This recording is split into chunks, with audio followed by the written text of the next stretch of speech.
Hello friends, आज हम अपना पीरियोडिक टेबल का लास्ट लेक्चर लेके आए हैं। इससे पहले हमने पीरियोडिक टेबल की जो मेन प्रॉपर्टीज थी उनके बारे में डिस्कस किया था। तो आज से हम एक नया काम स्टार्ट कर रहे हैं कि हम अपना जब लेक्चर स्टार्ट करेंगे तो एक क्वेश्चन लेके आएंगे, जिसका आप चाहें तो कमेंट करके लास्ट तक, जब वीडियो का लास्ट होगा तो हम डिस्कस करेंगे। तो आज हमारा क्वेश्चन जो लेके आए पीरियोडिक टेबल से रिलेटेड वो है, पीरियोडिक टेबल में मैक्सिमम कितने एलिमेंट्स हो सकते हैं। ये आपको बताना है, आप सोच सकते हैं, तब तक हम लेक्चर के लास्ट में इसके बारे में डिस्कस करेंगे। तो आज हम अपना जो लास्ट पीरियोडिक प्रॉपर्टीज है जो हम पढ़ेंगे इस चैप्टर में, वो हमारी इलेक्ट्रोनेगेटिविटी। तो इलेक्ट्रोनेगेटिविटी क्या होती है? What is electronegativity? इलेक्ट्रोनेगेटिविटी होती है किसी भी एलिमेंट की इलेक्ट्रॉन अपने अंदर अट्रैक्ट करने की, अपनी साइड अट्रैक्ट करने की टेंडेंसी कितनी है, कितनी पावर के साथ कोई एलिमेंट इलेक्ट्रॉन अपनी तरफ अट्रैक्ट कर सकता है, वो उसकी इलेक्ट्रोनेगेटिविटी को डिफाइन करेगा। Electronegativity defined as tendency of an element to attract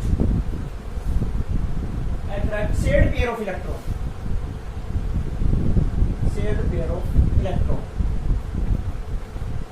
तो इलेक्ट्रोनेगेटिविटी क्या होती है? किसी भी एलिमेंट की टेंडेंसी इलेक्ट्रॉन्स को अपनी तरफ अट्रैक्ट करने की, उसको हम बोलते हैं इलेक्ट्रोनेगेटिविटी। तो इससे एक सेम टर्म हमने लास्ट लेक्चर में पढ़ा था, इलेक्ट्रॉन एफिनिटी। वो भी तो यही करती है, इलेक्ट्रॉन को एक्सेप्ट करती है। तो इन दोनों में क्या डिफरेंस है? इलेक्ट्रोनेगेटिविटी है जैसे शेयर्ड पेयर ऑफ इलेक्ट्रॉन को अट्रैक्ट करेगी, जो हाइड्रोजन है और ये क्लोरीन है, इनके बीच में सिंगल बॉन्ड है।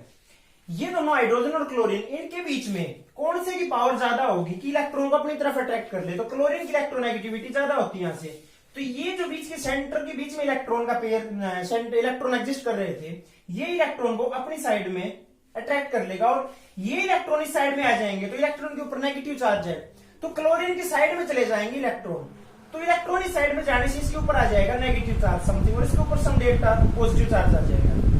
तो इसको बोलते हैं, इसे क्लोरीन ने अपनी तरफ इलेक्ट्रॉन को अट्रैक्ट कर दिया।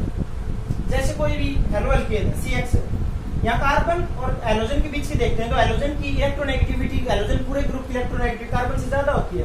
तो इसकी बोल देखते हैं, इसको हो जाएगा डेल्टा नेगेटिव, हो जाएगा डेल्टा पॉजिटिव, क्योंकि हैलोजन ने इलेक्ट्रॉन को अपनी तरफ अट्रैक्ट कर दिया। तो ये है इलेक्ट्रोनेगेटिविटी की डेफिनेशन।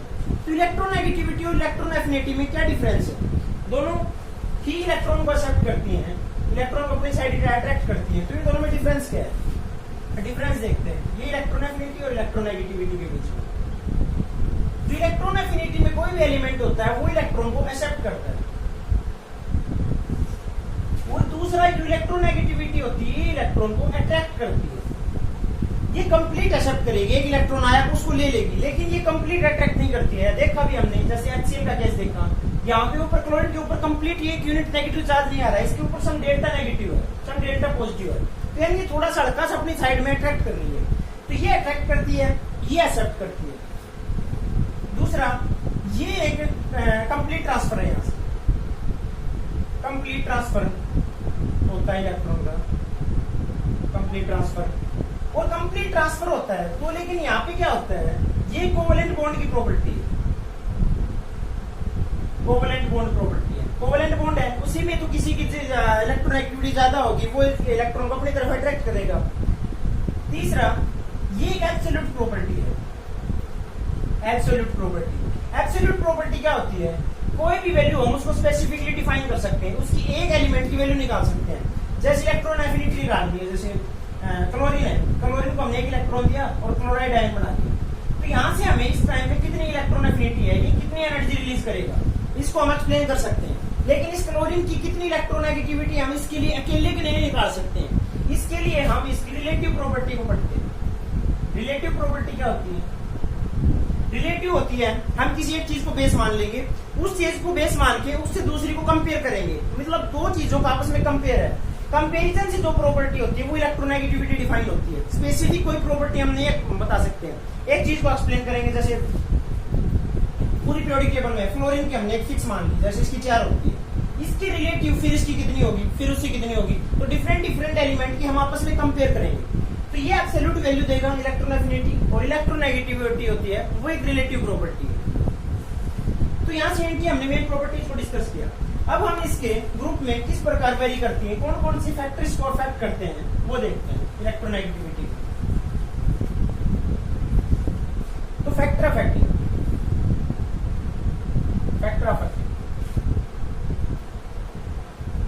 इलेक्ट्रोनेगेटिविटी कौन कौन से फैक्टर इफेक्ट करेंगे।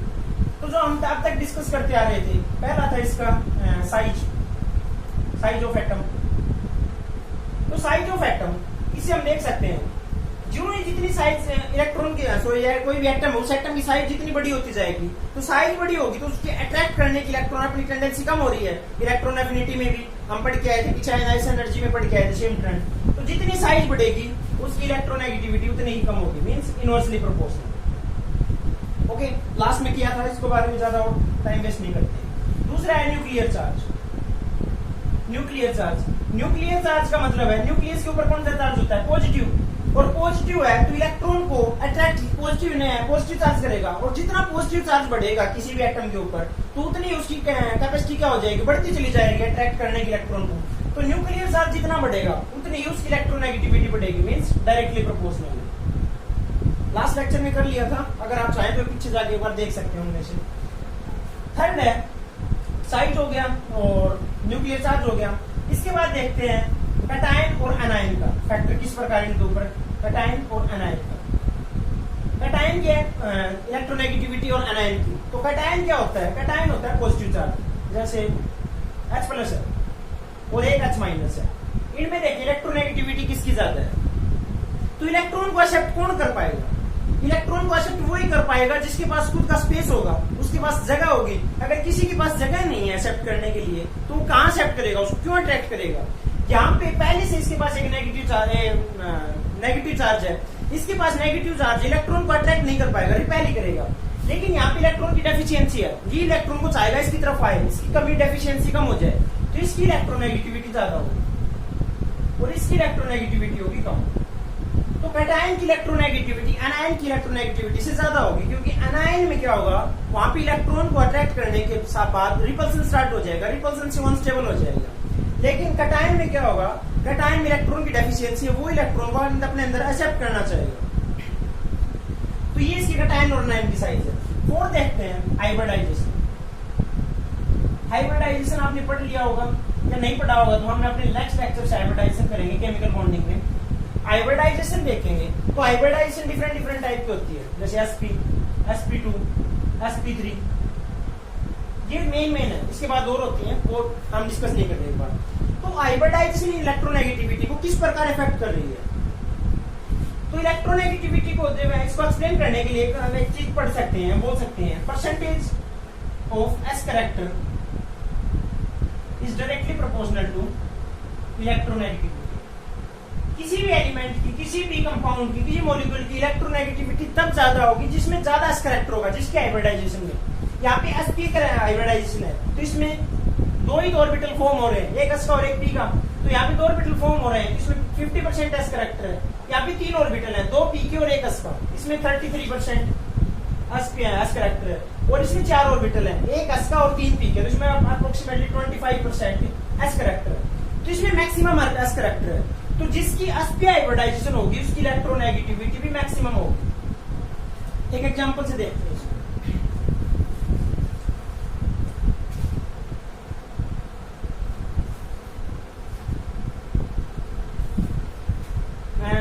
जैसे ये है CH3 और CH3 और एक है CH2 डबल बॉन्ड CH2 और एक है CH ट्रिपल बॉन्ड CH। इनमें बोला जाए इसमें इलेक्ट्रोनेगेटिविटी सबसे ज्यादा कौन से कार्बन की होगी, इस कार्बन की, इस कार्बन की या इस कार्बन की। तो इसके लिए हमें हाइब्रिडाइजेशन निकालेंगे। तो एक हाइब्रिडाइजेशन के लिए हल्का सा आइडिया लेते हैं। हाइब्रिडाइजेशन किसके इक्वल होती है, hybridization is equal to number of sigma bond. ये काउंट करते हैं एक बार, ये निकालने के लिए हम एक फॉर्मूला देखते हैं, number of sigma bond count करेंगे। इस कार्बन के पास कितने सिग्मा बॉन्ड है, इस कार्बन के पास एक कार्बन के साथ और तीन हाइड्रोजन के साथ टोटल 4 बॉन्ड और चारों सिग्मा है, तो इसके पास 4 सिग्मा बॉन्ड है। 4 सिग्मा बॉन्ड के लिए होती है sp3 हाइब्रिडाइजेशन, 3 सिग्मा बॉन्ड के लिए होती है sp2 हाइब्रिडाइजेशन और 2 सिग्मा बॉन्ड के लिए होती है sp हाइब्रिडाइजेशन। ठीक है, तो यहाँ देखते हैं इसके पास कितने सिग्मा बॉन्ड है। यहाँ पे 2 बॉन्ड बना रखे हैं इधर कार्बन के साथ, तो इसमें से एक पाई बॉन्ड है, एक सिग्मा है और 2 हाइड्रोजन है, ये लगी हुई है जो, ये दोनों सिग्मा है, तो 1 सिग्मा 2 और 3, यानी 3 सिग्मा के लिए होता है sp2 हाइब्रिडाइजेशन, इसकी हो जाएगी sp2 हाइब्रिडाइजेशन। इधर देखते हैं तो ये दोनों पाई है और 1 सिग्मा है, 1 सिग्मा ये हो गया एक हाइड्रोजन के साथ सिग्मा, यानी 2 सिग्मा है, 2 सिग्मा के लिए इसकी हाइब्रिडाइजेशन होगी sp, इसकी sp3 हाइब्रिडाइजेशन है, इसकी sp2 हाइब्रिडाइजेशन और इसकी sp हाइब्रिडाइजेशन है। तो sp हाइब्रिडाइजेशन मींस इसमें s का कैरेक्टर जो है वो 50% है, इसमें 33 और इसमें 25%। तो जितना ज्यादा s कैरेक्टर होगा उसकी इलेक्ट्रोनेगेटिविटी उतनी ज्यादा होगी, तो इस वाले कार्बन की इलेक्ट्रोनेगेटिविटी होगी मैक्सिमम। फिर इसकी होगी, फिर लिस्ट इसकी इलेक्ट्रोनेगेटिविटी होगी, तो इसका ऑर्डर लगा सकते हैं CH ट्रिपल बॉन्ड CH, इसकी maximum electronegativity, CH2 C double bond CH2 इसकी, फिर और इसकी CH3 सिंगल बॉन्ड CH3 इसकी मिनिमम इलेक्ट्रोनेगेटिविटी। तो हाइब्रिडाइजेशन भी एक्सप्लेन करती है इलेक्ट्रोनेगेटिविटी को। इसके बाद हम देखते हैं पीरियोडिक टेबल में इलेक्ट्रोनेगेटिविटी का ट्रेंड, किस प्रकार इलेक्ट्रोनेगेटिविटी अपना इफेक्ट किस प्रकार वेरी करती है, इंक्रीज करती है, डिक्रीज करती है पीरियोडिक टेबल में, तो वो देखते हैं। पीरियोडिक टेबल में इस साइड में पीरियड्स है और टॉप टू बॉटम ग्रुप्स है, तो लेफ्ट टू राइट जाते हैं, अलोंग द पीरियड जाते हैं, तो साइज क्या होती है, साइज होती है डिक्रीज, साइज डिक्रीज होती है, और टॉप टू बॉटम आते हैं तो साइज क्या करती है, इंक्रीज, साइज इंक्रीज करती है। लेफ्ट टू राइट जा रहे हैं, साइज डिक्रीज कर रही है। और अभी हमने फैक्टर ऑफ एक्टिंग में पढ़ा था, जब साइज डिक्रीज करेगी तो इलेक्ट्रोनेगेटिविटी क्या करेगी, इलेक्ट्रोनेगेटिविटी करेगी इंक्रीज। टॉप टू बॉटम वाला साइज इंक्रीज कर रही है, साइज इंक्रीज कर रही है मींस इलेक्ट्रोनेगेटिविटी डिक्रीज करेगी। तो देखते हैं सेकंड ग्रुप में, सेकंड पीरियड में lithium, beryllium, boron, carbon, nitrogen, oxygen, fluorine और नियोन, तो इसकी इलेक्ट्रोनेगेटिविटी होगी मिनिमम।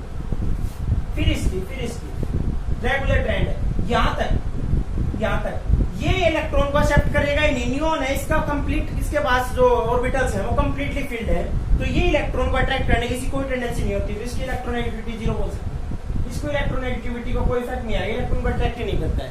इसमें जब भी होगा वंडरवाल फोर्स होगा और इसका कोई डाइपोल मोमेंट किया और इसी वजह से कोई फोर्स ऑफ अट्रैक्शन नहीं होता है। तो ये ऑर्डर है। टॉप टू बॉटम देखते हैं, लिथियम, सोडियम, पोटेशियम, रुबिडियम, ये देखते हैं। तो lithium, sodium, potassium top to bottom डाल रहे हैं, साइज इंक्रीज कर रही है, और साइज इंक्रीज करेगी तो इलेक्ट्रोनेगेटिविटी डिक्रीज करेगी, तो डिक्रीज करी जाएगी, रेगुलर ट्रेंड है, ठीक है। ये हम इसके लिए एक ट्रेंड देखते हैं, लेफ्ट टू राइट जाएंगे इलेक्ट्रोनेगेटिविटी इंक्रीज करेगी, टॉप टू बॉटम आएंगे इलेक्ट्रोनेगेटिविटी डिक्रीज करेगी। तो हम इस इलेक्ट्रोनेगेटिविटी को डिफाइन कैसे करते हैं, कैसे बताएंगे किसी एलिमेंट के लिए कितनी इलेक्ट्रोनेगेटिविटी होगी। तो हमने जब लेक्चर स्टार्ट किया था, उस लेक्चर के स्टार्टिंग में पढ़ा था कि इलेक्ट्रोनेगेटिविटी क्या है, रिलेटिव प्रॉपर्टी है। रिलेटिव मतलब दो चीज का कंपेयर करेंगे और वहां से निकालेंगे हम उसकी इलेक्ट्रोनेगेटिविटी, ठीक है। तो यहां से निकालेंगे, ये हाइड्रोजन है, ओके, इस साइड रखेंगे हीलियम, कोई मतलब नहीं है। ये साइड मेटल्स है, मेटल की इलेक्ट्रोनेगेटिविटी, इलेक्ट्रॉन एक्सेप्ट करने को टेंडेंसी नहीं है। यहां जाते हैं कार्बन, नाइट्रोजन, ऑक्सीजन, फ्लोरीन, इसके नीचे ऑक्सीसल्फर और इसके नीचे फास्फोरस, इधर क्लोरीन, ब्रोमीन और आयोडीन। ये सब है नॉन मेटल्स हैं मेनली, जिनको हम डिस्कस करते हैं और जिनकी इलेक्ट्रोनेगेटिविटी काम भी आती है, जिसको हम पढ़ते हैं।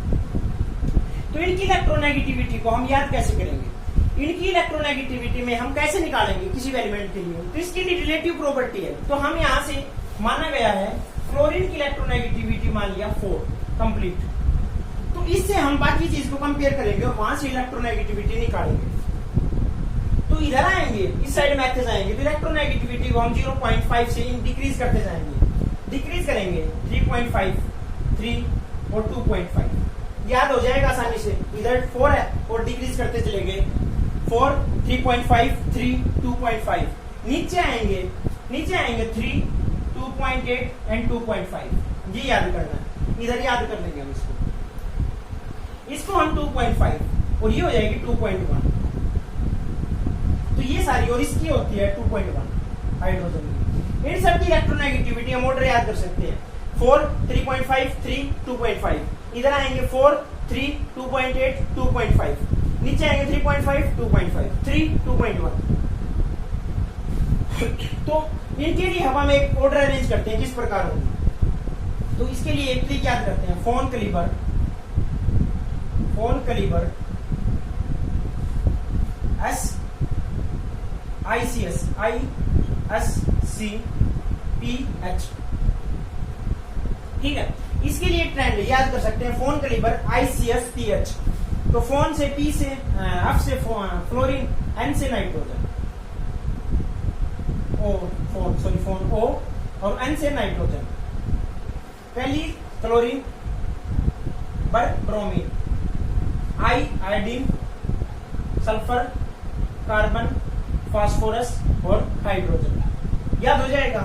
तो इधर से मैक्सिमम होगी, इसकी मैक्सिमम, क्लोरीन की मैक्सिमम 4, ऑक्सीजन की 3.5 मैक्सिमम और नाइट्रोजन की 3 मैक्सिमम। क्लोरीन की हाइब्रिडाइजेशन 3 है और नाइट्रोजन की भी 3 है, तो इन दोनों की इक्वल। सॉरी, ये ब्रोमीन है। फिर ब्रोमीन की हाइब्रिडाइजेशन है 2.8, यानी इनकी ज्यादा। ब्रोमीन की 2.8 है। ब्रोमीन के बाद आयोडीन के 2.5, आयोडीन की 2.5, सल्फर की 2.5 और कार्बन की 2.5, इन तीनों की बराबर। आयोडीन की, सल्फर की और कार्बन की सबकी बराबर, तीनों की, ठीक है। फिर है कार्बन और फास्फोरस को चेक करते हैं। कार्बन की है 2.5 और फास्फोरस की 2.1, इनकी ज्यादा और इन दोनों की इक्वल। याद कर सकते हैं, फोन कैलिबर ICS-PH, ICS की बराबर, PH की बराबर, और ये तो आप याद हो ही जाएगा। तो ये एक ट्रेंड है, इसको याद कर सकते हैं इस प्रकार। इलेक्ट्रोनेगेटिविटी किस प्रकार डिफर करती है पीरियोडिक टेबल में।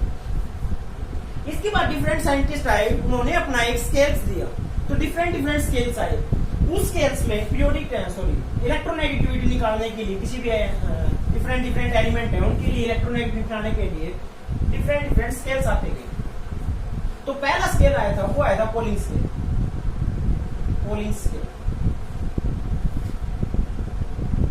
पोलिंग स्केल के अकॉर्डिंग क्या बताया कि पोलिंग ने ये बताया कि पहले वाली चीज को उन्होंने अच्छे से एक्सप्लेन किया कि पोलिंग ने बताया कि जो इलेक्ट्रोनेगेटिविटी है वो रिलेटिव प्रॉपर्टी है। रिलेटिव प्रॉपर्टी है मींस कोवेलेंट बॉन्ड की प्रॉपर्टी है। तो बॉन्ड की प्रॉपर्टी है, तो माना A और B, जैसे A2 और B मॉलिक्यूल्स ने रिएक्शन करके कोई भी AB प्रोडक्ट बनाया, ठीक है। तो प्रोडक्ट कैसे बनेगा, A के बीच में कोई बॉन्ड है और B के बीच में बॉन्ड है, यहाँ से ये बॉन्ड टूटेगा और ये बॉन्ड टूटेगा, तो यहाँ से हमें एनर्जी देनी पड़ेगी, ठीक है। ये दोनों बॉन्ड टूटे, इनके एनर्जी देनी पड़ी। फिर AB बॉन्ड बनेगा और यहाँ से एनर्जी रिलीज होगी। रिलीज कितनी होगी, जितना ज्यादा स्टेबल होगा। फिर से दोबारा से इसको तोड़ने के लिए भी कुछ ना कुछ एनर्जी की जरूरत पड़ेगी। तो यहाँ से उन्होंने बताया कि इस बॉन्ड को तोड़ने के लिए कितनी एनर्जी की जरूरत पड़ेगी। अगर ये पता चल जाए तो हम उसकी इलेक्ट्रोनेगेटिविटी पोलिंग स्केल से निकाल सकते हैं। कैसे, माना इसके लिए बॉन्ड को तोड़ने के लिए एनर्जी की जरूरत पड़ रही है EAA, इसके लिए जरूरत पड़ रही है EBB, और इसके लिए जरूरत पड़ती है एनर्जी की EAB। और ये एनर्जी किस में होनी चाहिए, ये नेसेसरी है, एनर्जी की यूनिट होनी चाहिए किलो कैलोरी पर मोल। ये अगर इतना होगा तो ये अगर इसको ये इतनी है तो हम किसी भी एलिमेंट के लिए उसके इलेक्ट्रोनेगेटिविटी निकाल सकते हैं। इलेक्ट्रोनेगेटिविटी डिफरेंस E साई है, साई भी निकाल सकते हैं। इन दोनों के बीच में कितना डिफरेंस होगा, तो ये होती है 0.208 under root of EAB minus under root of EAA into EBB। यहां से हम इन एलिमेंट्स, जो डिफरेंट एलिमेंट है, इनके बीच में इलेक्ट्रोनेगेटिविटी का कितना डिफरेंस है उसको हम यहां से निकाल सकते हैं। अगर EAB की एनर्जी का पता चल जाए, EA और EBB की। लेकिन ये नेसेसरी कंडीशन है कि यहाँ पे जो एनर्जी की वैल्यूज हैं वो किलो कैलोरी पर मोल में होनी चाहिए। अगर ये इतनी नहीं है तो इसकी वैल्यू को हम चेंज कर देंगे 0.1017 और आगे same formula EAB minus under root of EAA into EBB, और यहां से हम इस एनर्जी की वैल्यूज को लेंगे किलो जूल पर मोल में। अगर ये दोनों वैल्यू सेटिस्फाई हो रही हैं, अगर किलो कैलोरी पर मोल में रखी है तो इसको रख सकते हैं, अगर किलो जूल पर मोल में रखी है तो हम इस फॉर्मूला को रख सकते हैं और यहां से इलेक्ट्रोनेगेटिविटी का डिफरेंस निकाल सकते हैं, ठीक है। तो ये आया था पोलिंग स्केल। पोलिंग स्केल के बाद जो दूसरा स्केल आया था, पोलिंग स्केल के बाद मूलिकन स्केल आया था, और मूलिकन स्केल में क्या बताया गया था, मूलिकन स्केल ने अपना एक स्केल दिया था और उसमें इलेक्ट्रोनेगेटिविटी को निकालने के लिए दो डिफरेंट कंसेप्ट यूज किए। उसमें लिया गया था एक तो एवरेज, एवरेज किस चीज का लिया गया था, एक तो आयनाइजेशन एनर्जी का, और दूसरा लिया था उन्होंने इलेक्ट्रॉन एफिनिटी। उन दोनों का एवरेज निकाल दिया। जैसे कोई भी एलिमेंट है, क्लोरीन है, क्लोरीन की हम आयनाइजेशन एनर्जी निकाल सकते हैं इजीली। क्लोरीन में से इलेक्ट्रॉन निकालने के लिए कितनी एनर्जी की जरूरत पड़ेगी, और इसके लिए इलेक्ट्रॉन ऐड करने के लिए हमें कितनी एनर्जी रिलीज होगी, कितनी एनर्जी आएगी, इलेक्ट्रॉन एफिनिटी। अगर हम इनका एवरेज ले लें तो ये एवरेज दिया था मूलिकन स्केल के अकॉर्डिंग किसी भी एलिमेंट की इलेक्ट्रोनेगेटिविटी किसके इक्वल होगी, आयनाइजेशन एनर्जी और इलेक्ट्रॉन एफिनिटी का एवरेज। अगर ये निकाल लेंगे हम, उसकी आयनाइजेशन एनर्जी, इलेक्ट्रॉन एफिनिटी पता चल जाए और उसका हम एवरेज निकाल लें, तो वहां से हमें उस एलिमेंट की इलेक्ट्रोनेगेटिविटी पता चल जाएगी। ठीक है, तो ये सबको इस इलेक्ट्रोनेगेटिविटी के बारे में हमने कंप्लीट पढ़ा। तो इसके बाद कुछ इलेक्ट्रोनेगेटिविटी के एप्लीकेशंस भी हैं कि इलेक्ट्रोनेगेटिविटी कहां भी काम आती है।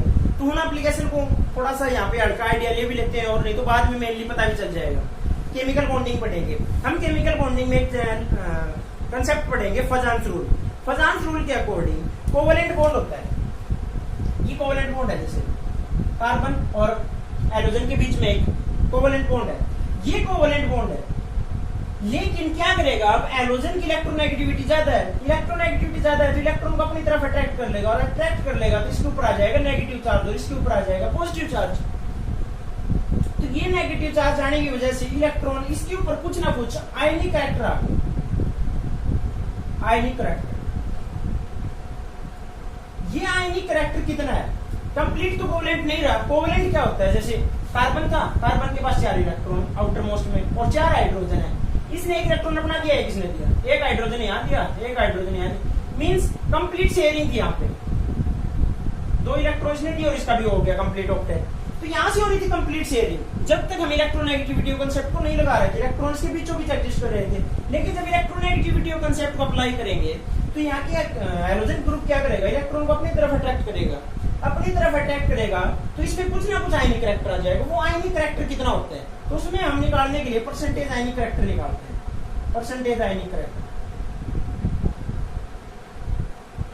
परसेंटेज आयनिक करैक्टर। और परसेंटेज आयनिक करैक्टर कैसे निकलेगा, परसेंटेज आयनिक करैक्टर निकालने का फॉर्मूला होता है 16 इंटू में mode of delta Sai plus 3.5 mode of delta Sai, इसका स्केल। ये डेल्टा साई क्या है, इलेक्ट्रोनेगेटिविटी का डिफरेंस जो हम पोलिंग स्केल से निकाल रहे थे। ये अगर इसका डिफरेंस पता चल जाए और इसका डिफरेंस पता चल जाए तो हम उसमें से आयनिक करैक्टर निकाल देंगे। जैसे कि एग्जांपल लेते हैं HCl है, HCl सबको पता है, 10th क्लास में पढ़ के आए हम कि ये कोवेलेंट बॉन्ड है। एक इलेक्ट्रॉन हाइड्रोजन ने दिया, एक क्लोरीन ने दिया, दोनों ने शेयर किया, बॉन्ड बढ़ गया, कोवेलेंट बॉन्ड। लेकिन इसमें क्लोरीन की इलेक्ट्रोनेगेटिविटी है ज्यादा, तो ये इलेक्ट्रॉन को अपनी तरफ अट्रैक्ट करेगा जिसमें कुछ ना कुछ आयनिक करैक्टर भी आएगा। आयनिक करैक्टर आएगा तो क्लोरीन की हम इलेक्ट्रोनेगेटिविटी पढ़ के आए थे, इसकी इलेक्ट्रोनेगेटिविटी है 3 और इसकी इलेक्ट्रोनेगेटिविटी कितनी है 2.1। तो इन दोनों के बीच में डिफरेंस कितना है इलेक्ट्रोनेगेटिविटी का 0.9। तो इसको रख के देखते हैं 16 इंटू 0.9 प्लस 3.5 इंटू 0.9, इसका होल स्क्वायर, और ये हो जाएगा 144 14.4 प्लस 3.5 इंटू में ये हो जाएगा 81 0.81। तो यहाँ से हम इसको कुछ कैलकुलेट करेंगे तो अप्रोक्सीमेटली कितना भी आएगा 20% आ गया। तो 20% इसमें आयनिक करैक्टर है HCl बॉन्ड में, बाकी 80% कोवेलेंट बॉन्ड है, मींस समथिंग आयनिक करैक्टर है। और आयनिक करैक्टर निकालने के लिए हमें उसकी इलेक्ट्रोनेगेटिविटी का डिफरेंस की जरूरत पड़ेगी। इलेक्ट्रोनेगेटिविटी का डिफरेंस अगर हमें पता है तो हम उसका परसेंटेज आयनिक करैक्टर निकाल सकते हैं। तो ये कुछ इसकी एप्लीकेशन है जो इसको हम काम में लेते हैं। तो किसी बॉन्ड में कितनी कौन सा कोई मेटलिक है, नॉन मेटलिक है, जैसे किसी की इलेक्ट्रोनेगेटिविटी ज्यादा है और कोई एलिमेंट है, एटम है, उसकी इलेक्ट्रोनेगेटिविटी कम है, तो हम पता लगाना है कि ये मेटलिक है नॉन मेटलिक है। तो जिसकी इलेक्ट्रोनेगेटिविटी ज्यादा होगी मींस वो इलेक्ट्रॉन को अपनी तरफ अट्रैक्ट करने की टेंडेंसी ज्यादा रखेगा। और अपने तरफ इलेक्ट्रॉन को अट्रैक्ट करने की टेंडेंसी किसकी होती है, मेटल्स की या नॉन मेटल्स की? ऑफ कोर्स नॉन मेटल की। तो जिसकी टेंडेंसी ज्यादा होगी वो नॉन मेटलिक कैरेक्टर शो करेगा, जिसकी टेंडेंसी कम होगी वो समहाउ मेटलिक नेचर शो करेगा। तो हम मेटलिक और नॉन मेटलिक के डिफरेंशिएट कर सकते हैं, एसिडिक और बेसिक में भी डिफरेंशिएट कर सकते हैं। तो ये डिफरेंट इसके एप्लीकेशन है जो हम बाद में पढ़ लेंगे। तो ये थोड़ा सा हल्का था, इसके एप्लीकेशन हमें जो समझ सकते थे अभी इस चैप्टर से वो हमने समझ लिया है। तो ये इसकी प्रॉपर्टीज है जो हमने इलेक्ट्रोनेगेटिविटी के बारे में कंप्लीट किया इस चैप्टर में। तो हम इस चैप्टर को यहाँ पे कंप्लीट कर रहे हैं पीरियोडिक टेबल को। हम इस चैप्टर को कंप्लीट करने से पहले हम अपना जो क्वेश्चन हमने स्टार्टिंग में छोड़ा था आप लोगों के लिए, उसने आप तक सोच भी लिया होगा उसके बारे में थोड़ा बहुत, उसको एक बार डिस्कस करते हैं और इस चैप्टर को कंप्लीट करते हैं आज यहाँ पे। और फिर हम अपना नेक्स्ट लेक्चर लेके आएंगे, चैप्टर लेके आएंगे, वो है केमिकल बॉन्डिंग। तो वो हम कल से स्टार्ट करेंगे। तो उससे पहले हम अपना जो क्वेश्चन ऑफ द डे था वो हम देखते हैं क्या था कि पीरियोडिक टेबल में मैक्सिमम कितने एलिमेंट एग्जिस्ट कर सकते हैं। जैसे स्टार्टिंग में आए डोबरनियर आए तो उस टाइम पे अबाउट 35 एलिमेंट थे। उसके बाद मेंडलीव आए 63 एलिमेंट हो गए। आज की डेट में अराउंड 117 या 118 ऐसा कुछ एलिमेंट एग्जिस्ट करते हैं।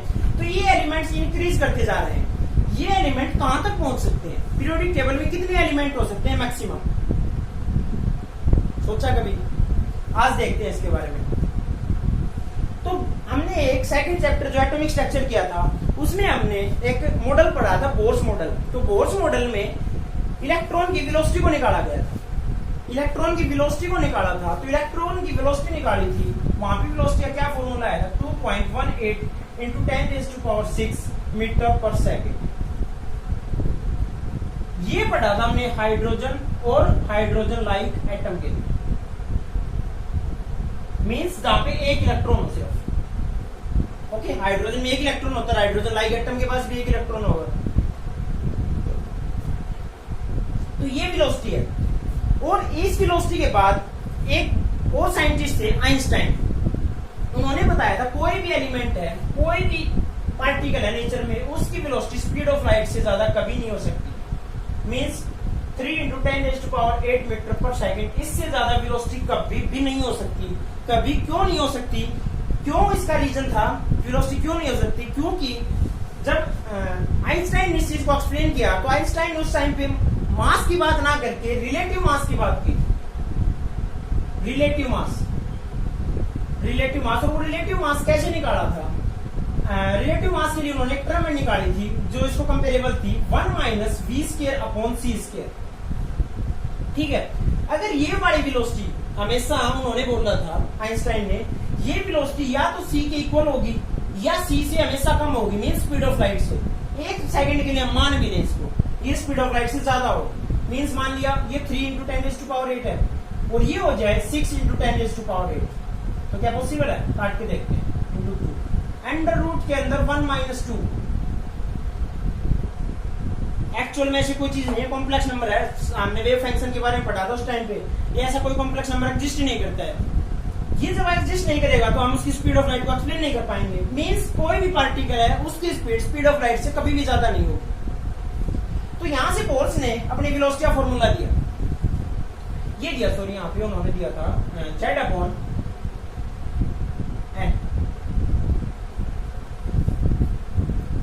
ठीक है, ये Z/n दिया था। तो हम चेक करते हैं ये वैल्यू कहां तक एग्जिस्ट करेगी। हम इस चीज को एक वैल्यू पुट करके देख सकते हैं। तो हमें जो साइंटिस्ट इस चीज को नोटिस कर रहे थे तो उनको आइडिया लगा कि एलिमेंट्स कितने हो सकते हैं पीरियोडिक टेबल में, कितने एलिमेंट्स एग्जिस्ट करेंगे। तो उनको लगा कि 137 एलिमेंट एग्जिस्ट कर सकते हैं, लेकिन कभी भी नेचर के अंदर 138th एलिमेंट एग्जिस्ट नहीं करेगा। एग्जिस्ट क्यों नहीं करेगा? इसके पीछे रीजन क्या हो जाएगा? इसके पीछे रीजन ये हो जाएगा, इसकी वेलोसिटी हम बोर्स मॉडल के अकॉर्डिंग इसकी पार्टिकल की, इलेक्ट्रॉन की वेलोसिटी को कैलकुलेट करके देखेंगे। कैलकुलेट करेंगे तो कितना हो जाएगा? 2.18 × 10⁶। अगर 137th एलिमेंट मिल जाए, आज तक तो पता नहीं है, मान लो मिल गया, तो 137th एलिमेंट मिलेगा और उसके लिए n की वैल्यू हम 1 रख के उसकी वैल्यू कैलकुलेट करें, उसकी वेलोसिटी कैलकुलेट करें। तो इसकी वेलोसिटी हम कैलकुलेट करेंगे तो आइडियल 2.99 × 10⁸ मीटर पर सेकेंड आएगी। आप कैलकुलेट कर सकते हैं। ये वेलोसिटी आ गई। ये वेलोसिटी स्पीड ऑफ लाइट की वेलोसिटी देख सकते हैं कम है, तो ये एलिमेंट एग्जिस्ट करेगा। लेकिन क्या 138 भी एलिमेंट एग्जिस्ट करेगा? Into 10⁶ into 138 upon n। हम क्यों रख रहे हैं 138? जेड यानी न्यूक्लियर चार्ज की वैल्यू जेड, न्यूक्लियर चार्ज 138 यानी 138 एलिमेंट आएगा, यानी एटॉमिक नंबर जिसका 138 होगा। 138 atomic number Z is equals to number of protons, number of neutrons means nuclear charge की इक्वल है, यानी इसीलिए हम 137 और यहाँ पे 138। जब इसकी वैल्यू को हमने n की जगह 1 रखा, फर्स्ट ऑर्बिट के लिए चेक किया, तो इसकी वैल्यू मिली 3.01 into 10⁸ मीटर पर सेकेंड। ये स्पीड ऑफ लाइट से ज्यादा होगी, यानी यहाँ पे जो इलेक्ट्रॉन रोटेट करेगा न्यूक्लियस के अराउंड, वो इस स्पीड से रोटेट करेगा। इस स्पीड से कोई पार्टिकल रोटेट नहीं कर सकता नेचर में, किसी भी पार्टिकल की स्पीड ऑफ लाइट से नहीं हो सकती है ज्यादा। तो इसलिए जब भी डिस्कवरी हम करते जाएंगे तो हम 137 एलिमेंट्स तक तो पहुंच सकते हैं, लेकिन 138 एलिमेंट को हम नहीं जा सकते जब तक इस वैलिडिटी के साथ होगा। इसके बाद अगर कोई और डिस्कवरी हो जाए तो अलग है, लेकिन तब तक 137 एलिमेंट्स ही पीरियोडिक टेबल में एग्जिस्ट करने की पॉसिबिलिटी है, 138 एलिमेंट कभी नहीं आएगा। तो थैंक यू गाइज, आज हम इस चैप्टर को अपना कंप्लीट कर रहे हैं। तो नेक्स्ट चैप्टर हम स्टार्ट करेंगे अपना केमिकल बॉन्डिंग। तो तब तक इस चैनल को प्लीज सब्सक्राइब कर दीजिए और अपने वीडियोस को लाइक और शेयर करते रहिए। Thank you guys.